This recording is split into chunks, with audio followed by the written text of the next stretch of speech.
The Minimal Steward is back with another Tools Week, and we're going to explore a new concept.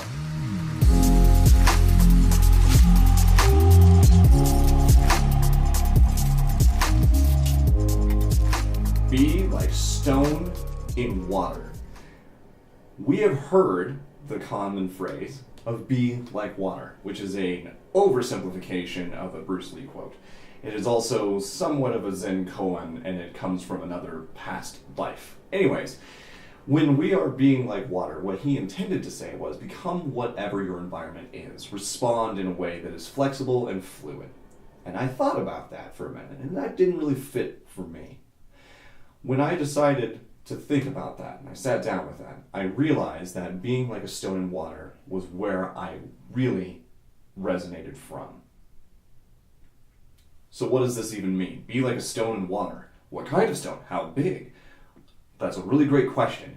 Think of it more as a giant boulder in a raging stream.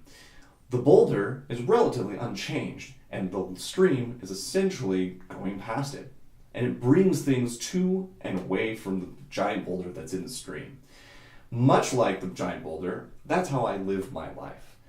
I allow the life stream to pass me by, and I get to see the things that it carries. Sometimes the stream will bring a leaf, and it gets stuck on the boulder.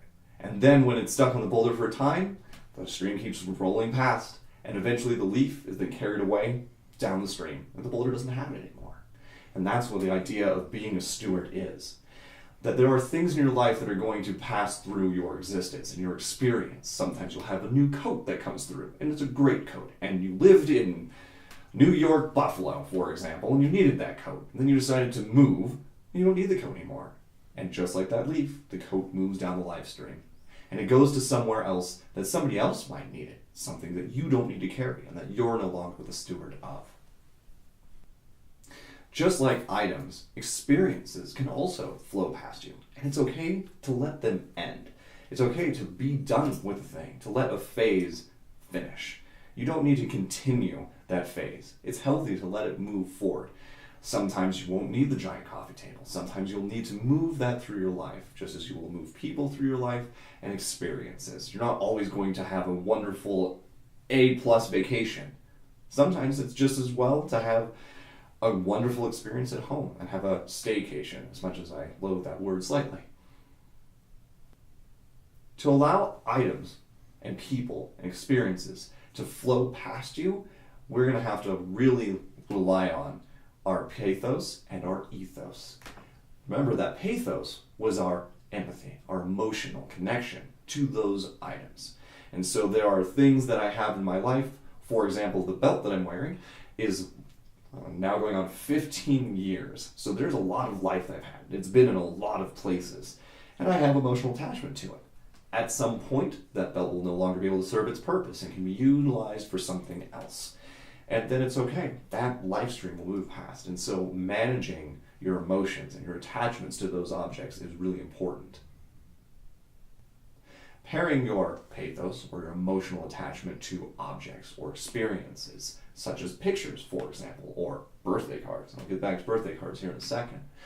Logos gives us that plan, logic. So logic will tell us how we're going to manage our emotions and go with a plan, just like we talked about last month. So with logos and making that logical plan, we can take the time to grieve and then have that relevant simplicity and allow it to move through your life experience, to move down the stream. It was important when you were with it at that juncture in time, and now it's not as important. It's important to somebody else. It needs to go be somewhere else or do another function. And that's an okay place to be in. And again, don't rush it. You don't have to rush through that grieving process. Allow it to transition as it will. This week we have a new assignment. This one's going to be a little tough. From previous weeks, you will have developed plenty of coping strategies for this, as I've talked about grieving and moving through that assertion of comfortable space. Our Tools Week this week, our task, is to release something that is really important to us. And we want to think about, why are we choosing this thing? Why is this thing in my life? For example, my birthday cards. I have had years of birthday cards. I thought, I have to hold on to these. And I don't really need to. I thought I was going to look at them, I was going to reflect on them, and I was going to enjoy them. Now, 20 years later, I haven't even opened my birthday cards ever again. I opened them on my birthday, I've never opened them again. There's literally been no reason. It's going to be an emotional one for me because I have attachment to those, but I've got a plan. I know what I'm going to do with those, and now I know where I'm going to do this, and I'm going to give myself that time to grieve. And then another thing to think about is, why are you doing this? Why do you need to get rid of those things? If you don't really have a plan or a reason to get rid of them, then don't. But I have a reason to get rid of those. I don't have any need for those to be in my life. And those can be turned into more things. They can be recycled into paper or other life objects. They need to move down the stream just as the leaf moves past the boulder. And another thing to really reflect on when you're removing things from your life and allowing these things to move down the stream is, how does this help you? How is this aiding anything in your life?